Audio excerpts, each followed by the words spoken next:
Day 13 of Russian invasion of Ukraine witnessed political drama as Ukraine claims Russia of breaching ceasefire. Ukraine's Foreign Affairs Minister Dmytro Kuleba accuses Russia of holding 300,000 civilians hostage in Mariupol and preventing humanitarian evacuation. India on Tuesday started evacuating its stranded citizens from Ukraine's Sumy to Poltava under Operation Ganga. An Indian convoy consisting of 12 buses left from Sumy earlier on Tuesday and reaches Poltava region.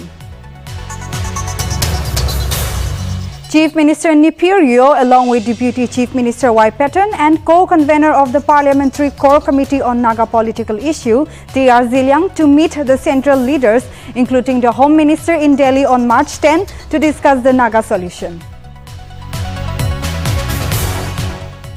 Rajya Sabha elections across 6 states, including Nagaland, to be held on March 31. Notably, Rajya Sabha MP from Nagaland, KG Kenya's term to come to an end by April 2.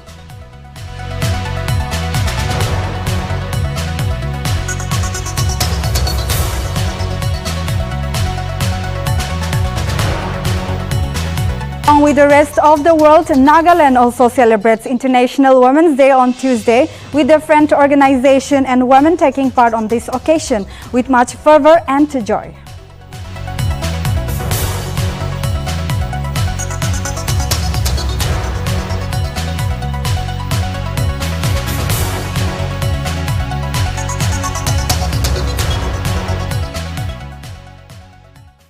Welcome viewers, you are watching English Primetime News. This is Nltv. Now let's have a look at the details. It's day 13 of Russia invasion of Ukraine, a day which is full of political drama between the two neighbors. Ukraine on Tuesday claimed that Russia is breaching the ceasefire. In a tweet, Ukraine's Foreign Affairs Minister Dmytro Kuleba accused Russia of holding 300,000 civilians hostage in Mariupol and preventing humanitarian evacuation, despite agreements which ICRC mediation. Ukraine President Volodymyr Zelensky, meanwhile, accused the West of not approving decision to save Ukrainian cities from Russian bombardment. He said, though Russia is responsible for the killings, the West officers also share the responsibility for not taking a firm stand against the attacks. Zelensky sought stricter international sanctions and trade embargo against Russia. Notably, on Monday, Russia announced yet another temporary ceasefire and the establishment of safe corridors to allow civilians to flee the besieged Ukrainian cities of Kyiv, Mariupol, Kharkiv and Sumy. However, Vladimir Putin's forces continue to launch a few Ukrainian cities with rockets, and fierce fights continued elsewhere. The two sides met for a third round of talks at the Belarus-Poland border. Meanwhile, the European Council said Ukraine's application for an EU membership will be discussed soon.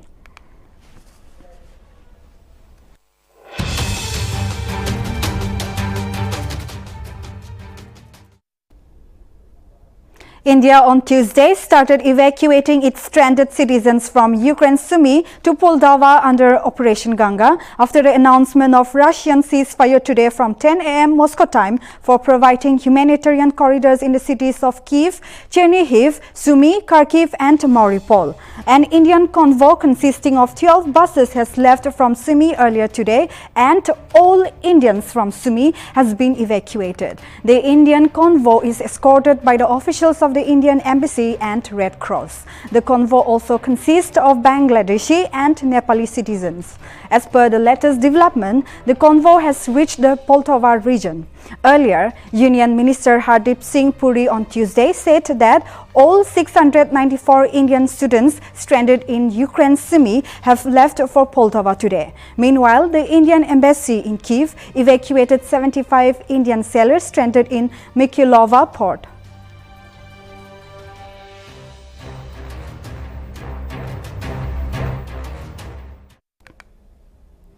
Negotiators from Ukraine and Russia convened for a third round of talks on Monday, with the Ukrainian delegation saying there was potential progress on ensuring humanitarian corridors. Although an overall deal has not been reached, Ukraine's lead negotiator Mikhailo Podolyak said on Twitter after the talks that there were some small positive shifts regarding logistics of humanitarian corridors. Furthermore, he also mentioned that an intensive consultation continued on the main political bloc of the settlement, along with a ceasefire and security guarantees. Meanwhile, Russia's lead negotiator Vladimir Medinsky said he expects the humanitarian corridors will start functioning on Tuesday. It may be mentioned that both Russia and Ukrainian delegations arrived on Monday at the meeting place close to the border with Poland, the same site as the previous round of talks.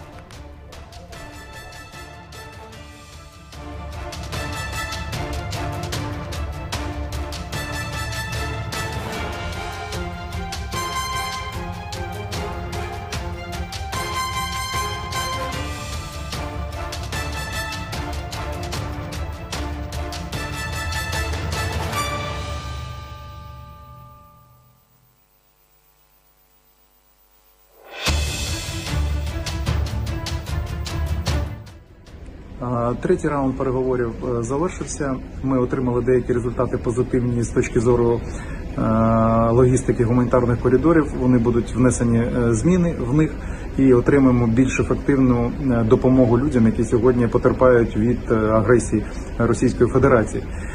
З точки зору ключового політичного треку, в який входить і припинення вогню, і перемирення, і взагалі закінчення бойових дій, інтенсивні консультації будуть продовжені. На сьогодні результатів, які суттєво покращують ситуацію, поки що нема. Тим не менше, консультації, ще раз підкреслюю, будуть продовжені і ми отримаємо результат.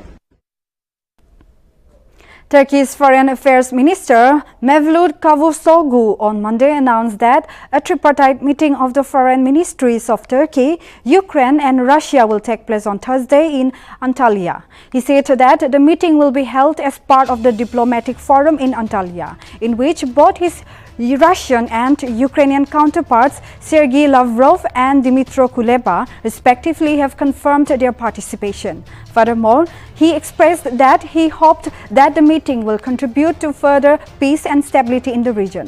Moreover, stopping hostilities is the absolute priority. Meanwhile, Turkish President Recep Tayyip Erdogan called on his Russian counterpart Vladimir Putin to take immediate steps to open humanitarian corridors in the Ukrainian cities under siege and to reach a peace agreement.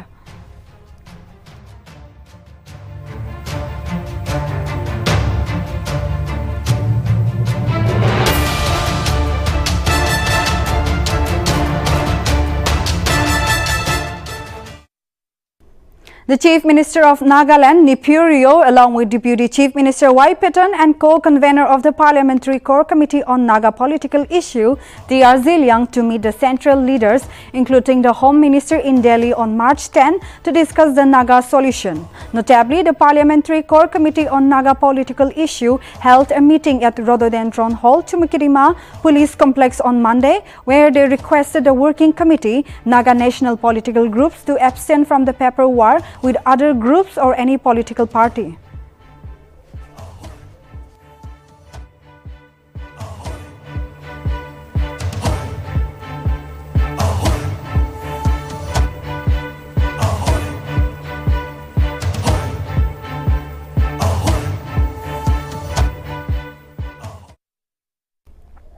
Rajya Sabha elections across 6 states, including Nagaland, to be held on March 31. Notably, the Election Commission of India on Monday announced that election to fill 13 Rajya Sabha seats across 6 states, including Nagaland, will be held on March 31 from 9 a.m. to 4 p.m. While the Rajya Sabha MP from Nagaland, KG Kenye, and those from Assam, Himachal Pradesh, Kerala and Tripura will retire on April 2. MPs from Punjab will retire on April 9. The ECI informed that the notification on the biennial elections will be issued on March 14 and the last date of nominations is on March 21. The scrutiny of nomination list is on March 22 and the last date for withdrawal of candidatures is on March 24. Meanwhile, United Democratic Alliance is yet to decide on its candidates for the seats.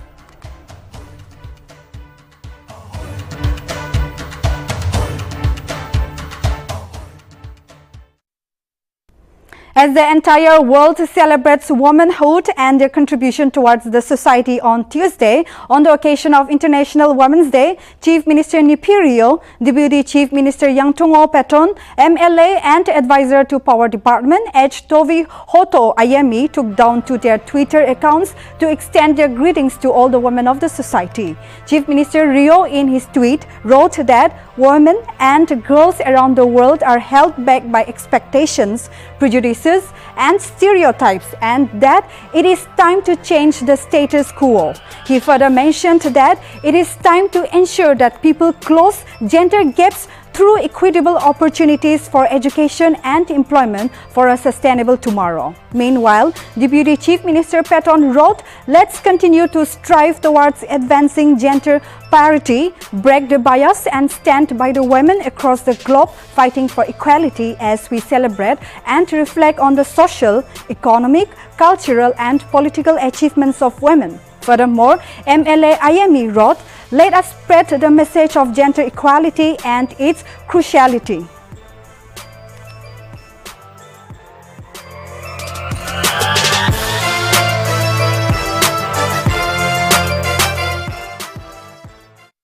Higher Secondary School Leaving Certificate Examination 2022 in Nagaland began today on March 8 in offline mode by observing all the COVID preventive measures assured by the state government. Notably, the HSSLC examinations conducted by the Nagaland Board of School Education will conclude on March 31. Meanwhile, the chairperson of NBSE, Asano Sheikh Jose, has earlier updated that a total of 17,117 candidates, including 13,811 in arts, 1,157 in commerce and 2,149 in science will write the HSSLC examination from 88 provisional examination centers. Remarkably, out of total numbers of candidates appearing in the exam, 9,259 are girls and 7,860 are boys. Meanwhile, the high school leaving certificate will start on Wednesday, March 9 and conclude on March 22. Notably, Nagaland Chief Minister Nipirio has extended wishes to the 47,426 students who will be taking the HSLC and HSSLC examination under NBSE.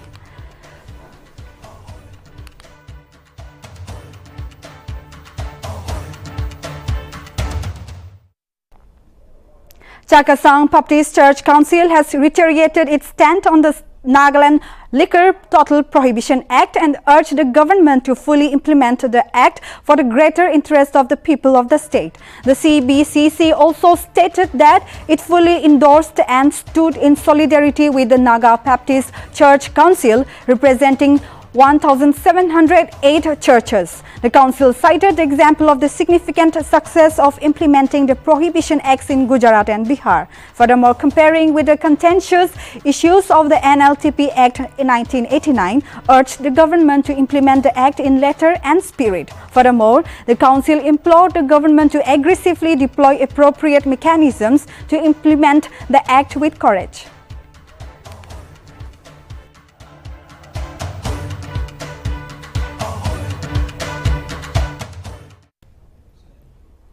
Along with the rest of the world, Kohima also celebrated International Women's Day on Tuesday with different organizations and with the Women Department at Regional Center of Excellence for Music and Performing Arts. Notably, the Task Force for Music and Arts and Kohima Science College, Jotsoma, jointly organized the program to mark the day with the theme Gender Equality Today for a Sustainable Tomorrow, with Director, School Education and Principal Kohima Science College, Dr. Lily Sema. Speaking at the occasion, celebration, Lily said one of the greatest challenges to humanity in the 21st century is to advance gender equality and tackle climate change, which is a global effort. Stating that 80% of people displaced by climate change and climate-related disaster are women and girls, while 70% of the 1.3 billion people living in conditions of poverty are women, and thus the two core issues at heart of the UN Sustainable Development Goals are climate crisis and gender equality. Furthermore, she highlighted that in Naga society, women has undergone a lot of hardship to be where they are now, excelling in various fields. She further called upon all sections of society as the whole world celebrate International Women's Day to have an aim to create a better gender-neutral society and understanding the different facets of women's life. Agreement to affirm the principle of equality between women and men.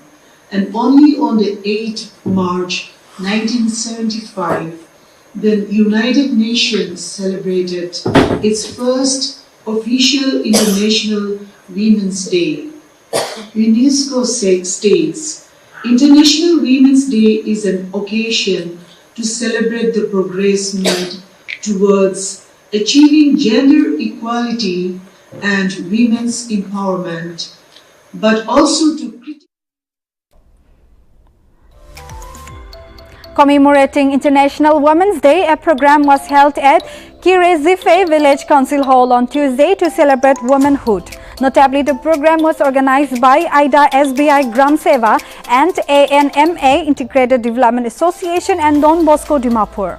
During the program, NJS Member Secretary, Nagaland State Legal Services Authority, Victor Sema, graced in as the chief guest, while he also spoke on women's rights and gender equality.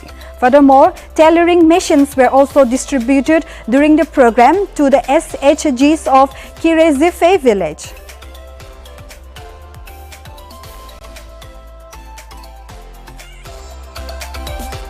একটা সোসাইটিতে justice equality না থাকিলে তো ইটো সোসাইটিতে কেতিয়াবা advance progress নহব কি কাউন্ট্রি হলিবি নেশন হলিবি ইটো কাৰণে সোসাইটিতে জাস্টিস লিবার্টি ইকুয়ালিটি তো থাকিব লাগে কই কিনা সব এডভান্স কাউন্ট্রি বি জাস্টিস ইকুয়ালিটি লাগা কনসেপ্টটো দাগানলা লিগ্যাল ল তে ইনকর্পোরেট কৰিছে দে ইটো নিচিনা আপুনি খান ইন্ডিয়ান ল লস তে সাবে কনস্টিটিউশন সাবে কিমান ইটো justice, liberty, equality law ko thabi likhi kina ase idu welfare legislation ko na itna hole bi ami khan la kanun to best provisions of the world constitution alag laga constitution sagin bunai kina ase to hole bi itu ami khan practical ground idu realize koro pora na matlab kanun te to law te ekdom sundur ba bunai she to ke mane ke bi hohai koribo case करा दे भी मदद करबो किसिम किसिम लिखिছে constitution दे preamble दितो হইলে B এটা আমি আপনহান একজন বুস্তি মানুহ আৰু থাকা মানুহ বুস্তিতে না থাকা মানুহ আৰু থাকা মানুহ Kemniwan Menu Hoikam on Tuesday organized International Women's Day 2022 under the theme Gender Equality Today for a Sustainable Tomorrow at White Hali in Noklak village. Furthermore, during the celebrations, the Deputy Commissioner of Noklak, Haizumeru, spoke on the theme Gender Equality Today for a Sustainable Tomorrow, while Superintendent of Police of Noklak, Pritpal Kaur, shared a powerful message on empowering women through farming activities and skill development. It may be mentioned that the program was attended by well-wishers and delegates from different sub-units under KHM. Celebrate koribole laga din ase aji apuna khan laga din ase aru apuna khan aji khushi pabole laga din ase itu kile khushi pabo lage amar KMH laga president ko hisabe Noklak te itya itu celebrate korado 3 saal hoy ase jise aji moi khan itu din log pa to hoile history alok moi kobole mon ase history koile hai aji laga din to sal pra bujibo bishi manu The monthly Parent District Planning and Development Board meeting was held on Monday at the DC's Conference Hall of Parent. Notably, during the meeting, power connectivity and water supply at Parent Government College, new building, maintenance of road from ADC headquarters Parent to DC complex via Parent Government College and Parent Government College NAAC accreditation was discussed. It may be mentioned that the meeting was chaired by Deputy Commissioner and Vice Chairman DPDP Parent Sentiwapang Iyer. Furthermore, during the meeting, newly posted officers in the district planning officer and deputy superintendent of excise were introduced.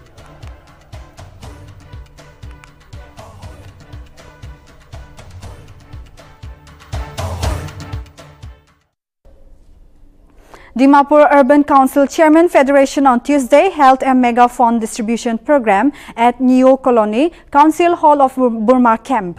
During the program, MLA H. Tovihoto Ayemi graced in as the special guest, whereby he distributed the megaphones. Notably, more than 98 colonies under Dimapur district jurisdiction received the megaphones.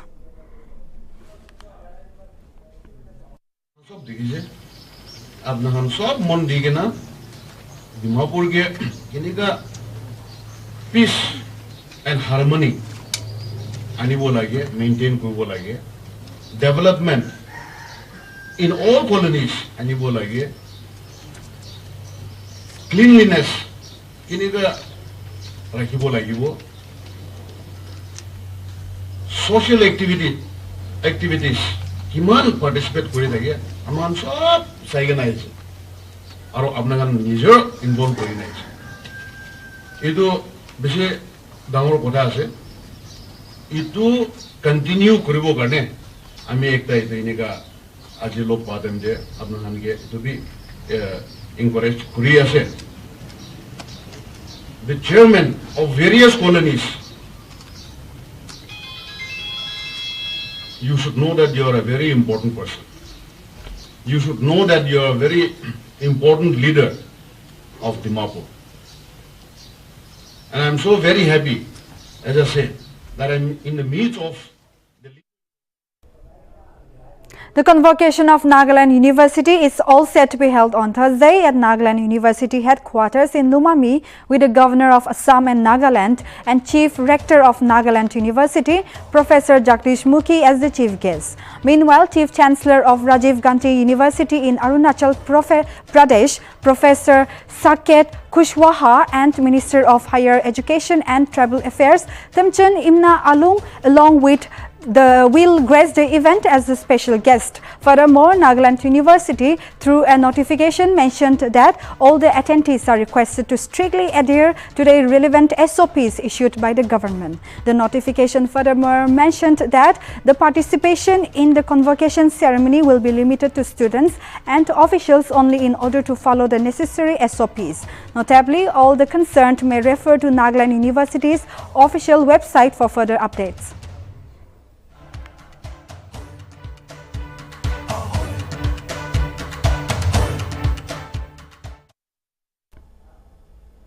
Kotitsu village of Pek district on Tuesday celebrated International Women's Day under the theme Gender Equality Today for a Sustainable Tomorrow. During the celebrations, free medical checkups and health for women was also held. Notably, the program was organized by District Administration and DLCW MSK under BPBP Pek in collaboration with District Hospital, Department of Health and Family Welfare, Nagaland.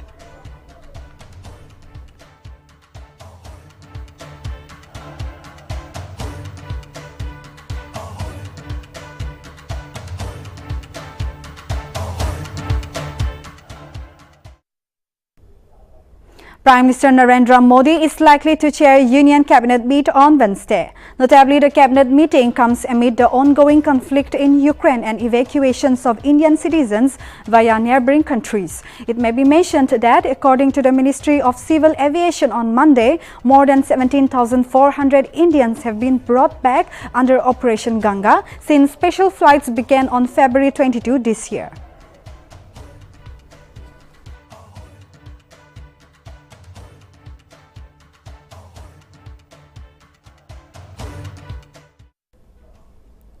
The exit polls in regards to recently concluded Manipur Assembly elections gave a clear edge to the ruling BJP in forming the next government, with many of them predicting that it may fall short of the halfway mark.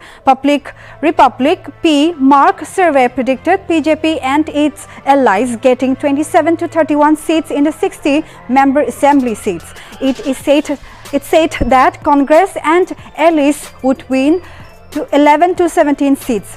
National People's Party Alliance 6 to 10 seats and Naga People's Front Alliance 2 to 6 seats. According to the ABP News, See Voter, BJP is likely to get 23 to 27 seats, Congress 12 to 16 seats, NPP 10 to 14 seats and NPF 3 to 7 seats. According to India News, Janki Bat's prediction, BJP would emerge as the single largest party, falling short of the halfway mark with 23 to 28 seats. Congress is predicted to win 10 to 14 seats, NPP 7 to 8 seats, NPF 5 to 8 seats, JDU 5 to 7 seats and Independents 2 to 3 seats.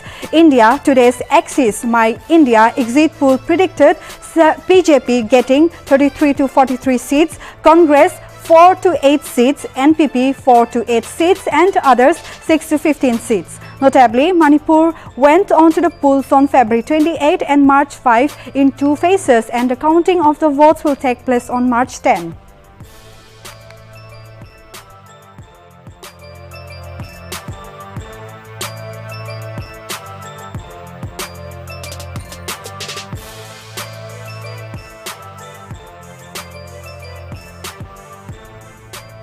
The result of the exit poll of the Uttar Pradesh Assembly election are out. According to the exit polls, the Bharatiya Janata Party is on its way to be comfortable majority. According to P Mark exit poll results out, 403 assembly seats, BJP will get 240 seats, well ahead of the magic figure of 202. Samajwadi Party will be distant second with 140 seats, while BSP will have to settle with 19 seats only. See Voter exit poll has predicted 228 to 244 seats for the BJP in UP, 132 to 148 for the SP, 13 to 21 for the BSP, 4 to 8 for Congress and 2 to 6 for others. As per Janki Bat exit poll predicts 222 to 260 for BJP in UP, 135 to 165 for SP, 4 to 9 for BSP, 1 to 3 for Congress and 3 to 4 for others. The exit poll results axis My India predicted that the Yogi Adityanath-led party would win 288 to 326 seats. The Samajwadi Party and its allies will win 71 to 101 seats, while the Bahujan Samajwadi Party is predicted to win 3 to 9 seats. The Congress would manage to win 1 to 3 and others could bag 2 to 3 seats.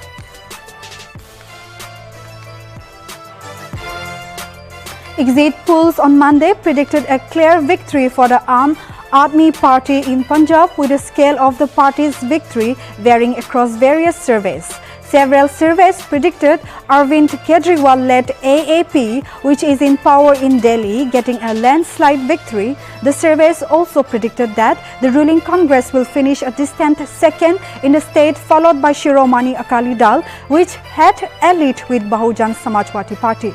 The BJP and its allies are not predicted to do well, according to the surveys. If the results come out as per the prediction of exit polls, it will be the first time that AAP will come to power in Punjab. According to P Mark survey, AAP is predicted to get 62 to 70 seats, Congress 23 to 31, SAD 16 to 24 and BJP 1 to 3 seats. The ABP News See Voter predicted that AAP would get 51 to 61 seats, Congress 22 to 28 seats, SAD 20 to 26 seats and BJP 17 to 13 seats. India News Janki Bat said AAP is predicted to get 60 to 84 seats, Congress 18 to 31, SAD 12 to 19 and BJP 3 to 7. According to India Today Axis My India exit poll, AAP is predicted to win 76 to 90 seats in Punjab, Congress 19 to 31, SAD and its allies 7 to 11 and BJP and its allies 1 to 4 seats. The counting of the votes will take place on March 10.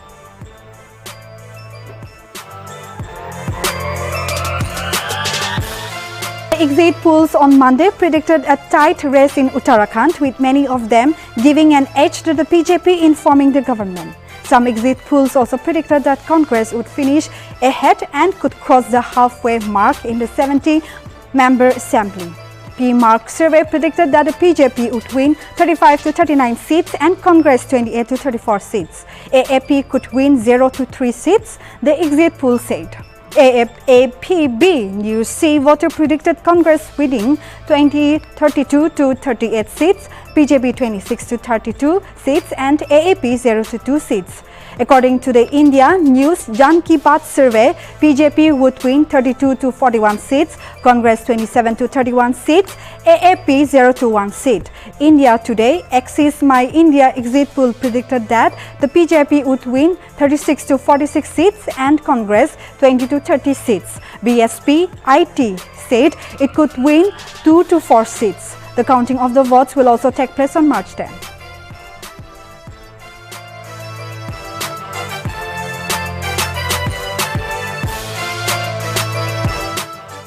India is all set to resume regular international flight operation from March 27 after 2 years. Notably, after being recognized the increase of vaccination coverage across the globe and in consultation with the stakeholders, the Government of India has decided to resume scheduled commercial international passenger services to and from India from March 27, 2022, that is the start of the summer schedule 2022. It may be mentioned that international operations shall be subject to strict adherence to Ministry of Health guidelines for international travel. It is to be mentioned that scheduled international flight services have remained suspended in India since March 23, 2020. However, special international flights have been operating between India and about 35 other countries since July 2020 under AIR bubble arrangements.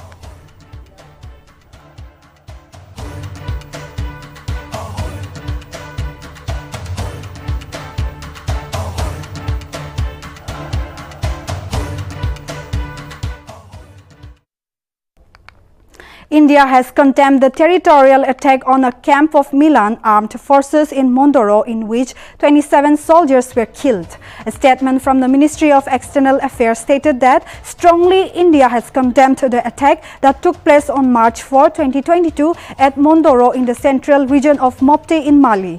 India extended its heartfelt condolences to the bereaved families of the lost ones and wish speedy recoveries of those injured in the terrorist attack.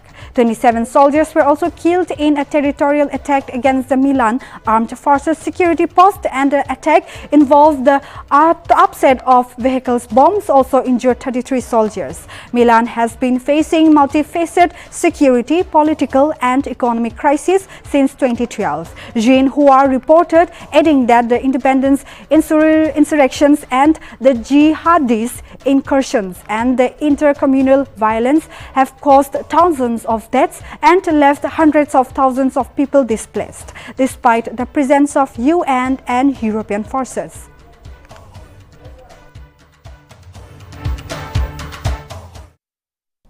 The UK-based multinational oil and gas company Shell on Tuesday announced its withdrawal of involvement from all Russian hydrocarbons, including crude oil, petroleum products, gas and liquefied natural gas, amid its atrocities in Ukraine. The company said in a tweet that the company will withdraw in a phased manner, stopping all spot purchases of Russia crude oil, shut services stations, aviation fuel and lubricant operations in Russia.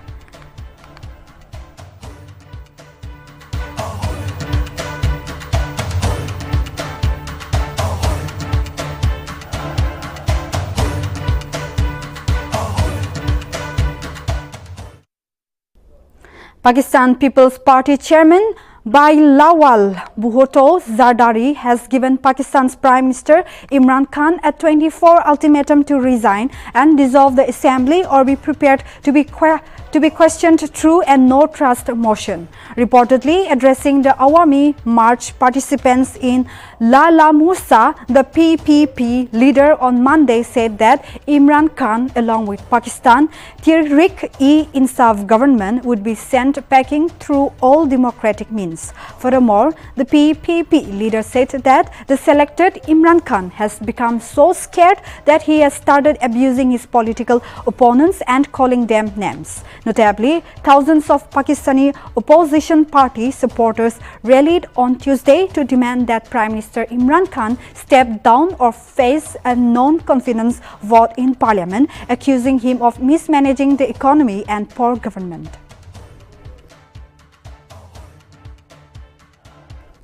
So viewers, that will be all for Prime Time. Keep watching Nagaland TV for more news and updates.